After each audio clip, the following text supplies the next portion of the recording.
Hello my friends, I am Marietta and I welcome you to Marietta's Art Show. Today's video is special in a couple ways. First, I get to announce the winner of the art giveaway, and second, I'll share with you how to resin original scratchboard art in a custom frame to bring out stunning detail in your artwork. This process marries hundreds of hours of intense work in creating the pieces and flowing resin onto their surface in order to bring out their detail, like no other process can. You won't believe your eyes. If you're new to my show, I thank you so much for watching and appreciate you. Give me a thumbs up and subscribe to my channel. Hit the bell so you get notified each time I post a new video every Thursday. Make sure you watch the video all the way to the end to find out which one of you won the resin art piece. I can't wait. Let's continue with my story. I begin my framing process by using Fusion 360 from Autodesk. This is a CAD/CAM program which I use to create the exact design and dimensions of my frames. I then send the files to Steve Shank, the owner of Finer Cabinetry, who translates my files into his software system which controls his CNC machine. CNC stands for Computer Numerical Control. It strictly follows the cutting design that is dictated by the programmed software. The shape and depth of the cuts are made by a variety of drills that Steve chooses specifically for the particular design. The machine changes these drills automatically as it refines the cuts. Steve left the skirt open so I could video the cuts close up. This created a lot more dust than normal. After the background piece is completed, the frame is constructed separately and carefully assembled. It is a delicate, precise, and labor-intensive task, but the resulting frames are created with extraordinary attention to detail and a labor of love. Once the background pieces are cut, Steve checks and makes sure there are no cracks or imperfections present, and is now showing how the frame will be assembled in another area. The frame pieces are then cut at an exact 45-degree angle by this machine, and then finally the frames are ready to be assembled. I order multiple frames to save cost as well as to utilize the entire HDF board. Even though the HDF board is held down by a very strong vacuum which holds the board on the CNC machine cutting surface, Steve places screws in certain areas to make sure the board doesn't move. This results in very precise cuts and eliminates wasting material. I then fill in the holes with Durham's water putty. I simply add a small amount of water to the powder and mix to a caulking consistency. It dries very fast, doesn't shrink, and the excess is easily removed with sandpaper to leave a smooth surface. Getting back to what I'm doing right now, I'm covering the surface of each frame with acrylic paint. I usually start out with a base coat of opaque titanium white, then add transparent iridescent silver and top it off with pearlescent white. This combination creates a shimmery background for resin. I like these colors to show through and add just enough resin colorant to make a statement, but be transparent as well to give each layer a three-dimensional feel. I paint the center black to ensure my scratchboard piece would appear as if it was created inside the frame, edges invisible. I also paint the edges of each of the scratchboard pieces with black India ink to ensure edges don't show once covered with clear resin. I next carefully flow resin on top of the geometric design inside the frame, as well as the outer edge with a bead of resin embellished with silver mica colorant. This is a very precise and intense process. I wait at least 12 hours before I begin to add resin onto each side, by allowing each side to cure for 12 hours before adding to the next side. This way, it gives 24 hours for the base layer to cure. If I don't wait long enough, the resin on the bottom layer will dent and I'll have a do-over on my hands. I don't particularly like this idea, so I've learned to be patient with the process. You probably figured out this takes about 3 to 4 days to accomplish, but it's sure worth the effort. The sides end up glass smooth, with a mirror-like reflection.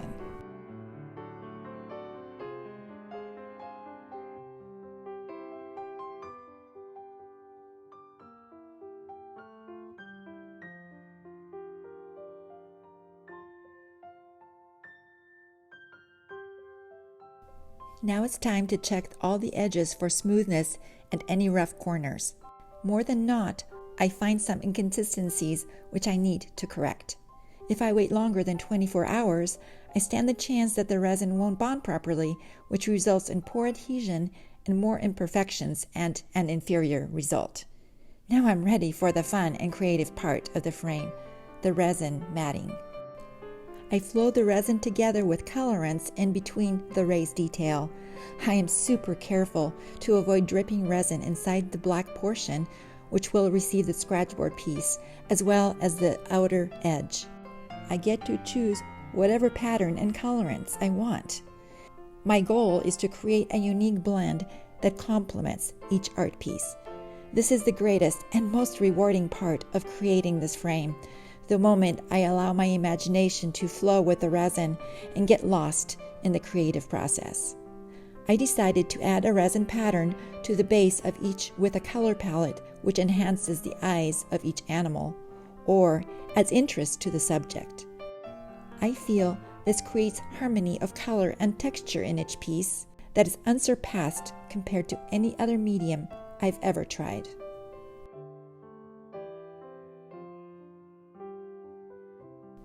After about 4 hours go by, I embellish the colored pattern with various glass pieces and crystal. I repeat the sequence for each of the 8 pieces, paying great attention to choosing appropriate amount of color and texture. This results in a harmonious elegance and adds emotional attraction to each piece, comparable to owning a piece of rare jewelry that adorns your room and sparkles from all angles. Now, for the nerve-wracking part of this process, the embedding of my scratchboard pieces into resin. Although I did practice on a small piece to make sure this works and that the resin bonds to the surface, it's still a very scary moment when the hours of work in creating each piece is subjected to a free-spirited resin. A few moments of adrenaline rush, then quickly replaced with excitement and joy in watching the scratchboard detail reveal itself in a most extraordinary manner. When placing any objects directly onto the resin surface, they float. So, I felt comfortable with each piece remaining in its place created within the design. What I didn't expect is the bubbles that kept forming underneath the art piece and creating hours of babysitting their pieces as the resin slowly hardened. A couple of my scratchboard pieces were slightly warped, which also added to the floating, bubble-causing issue. In the end, I was able to remove all the bubbles by being extremely patient. At this point in time, I don't have a final solution for this bubble issue. Perhaps the bubbles kept forming as a result of air trapped inside the thin edges of the raw masonite board. If that's the case, I should have sealed the edges before I embedded the board into the resin. What do you think was the source of those annoying bubbles? I'd love to hear your ideas. By the way, if you're getting value from this content, give me a thumbs up. Another critical issue I'd like to point out is the importance of making sure that each piece is absolutely level in each direction. You can't depend on thinking that the table or the floor are exactly perpendicular to your frame. I found that out the hard way when I placed the colored patterns with lacing and watched them float to one side. I had to compensate for the discrepancies while trying to keep my patterns from vanishing and changing. In fact, I had to start over with a couple of the colorants because the designs drifted too far. Not too much fun, right? You can observe this floating issue in the pattern I'm creating right now. Notice in the close-up how the colorants had drifted to the right. Fortunately, I was able to save this detail in time by tilting the piece and making it level. Thank goodness. When viewing the patterns I created, notice the center space. I created this space void of pattern so that I could place the glass pieces in a place that wouldn't cover the beauty of the lacing. This seems obvious when watching, but in the heat of the creative moment, sometimes this notion is not so clear.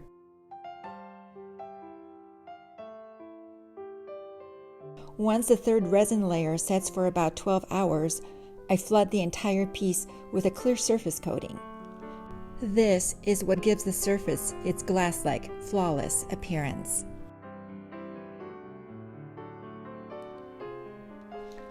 This is my attempt at showing you the entire collection of scratchboard art and specialized frames that we created on this video. It was pretty hard to set them up like this. I hope they don't fall down. But anyways, I just wanted you to get the appreciation of the size and the structure of these pieces.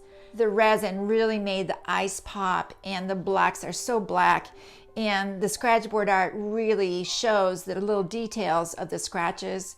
I am so excited to have finally finished this project. I've been thinking about doing this for months, if not years. How do I frame these pieces where they really are unique and really bring out the detail in the scratchboard art? And this is it. I just love it, and I am so excited to show it to the world. I will next show you the little details that I added to each piece to make them unique. I incorporated a lot of reflective glass to show the colors of the eyes or the color inside some of the scratchboard pieces. So with that, let's go ahead and show some of the detail. So here is a close-up of 3 pieces that I just wanted to point out some of the detail that I just discussed. The reflective stones and glass that I used in here reflect the color of the eyes. This one's a little bit more green. This one is more turquoise, and this one is more aqua.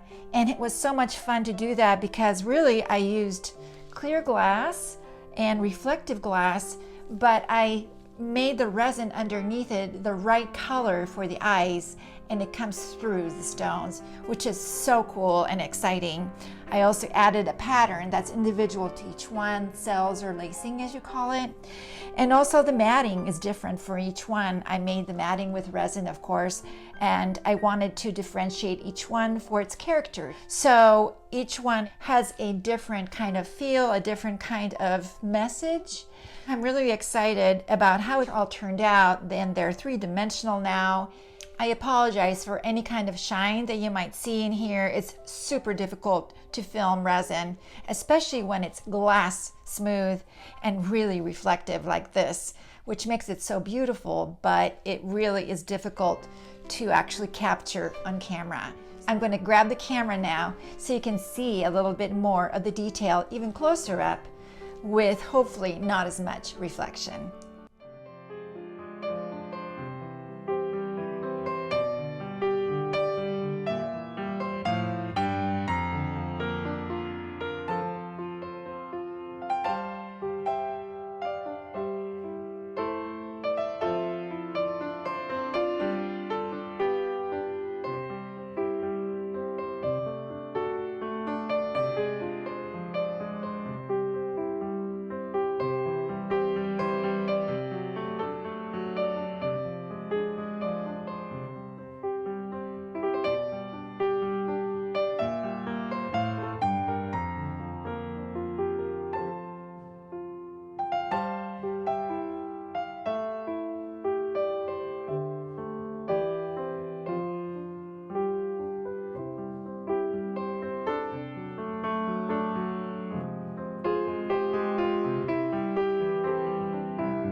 I hope you enjoyed watching the multifaceted process in creating these contemporary resin embellished frames and found value and appreciation for new artistic endeavors.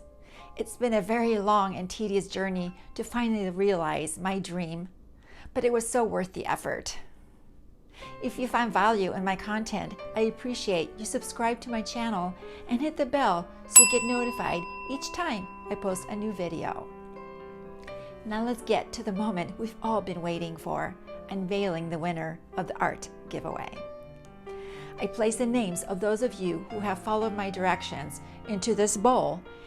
I gave you 5 days to respond to the question in the fourth and last video before I drew your name. It's finally time for me to draw the winner.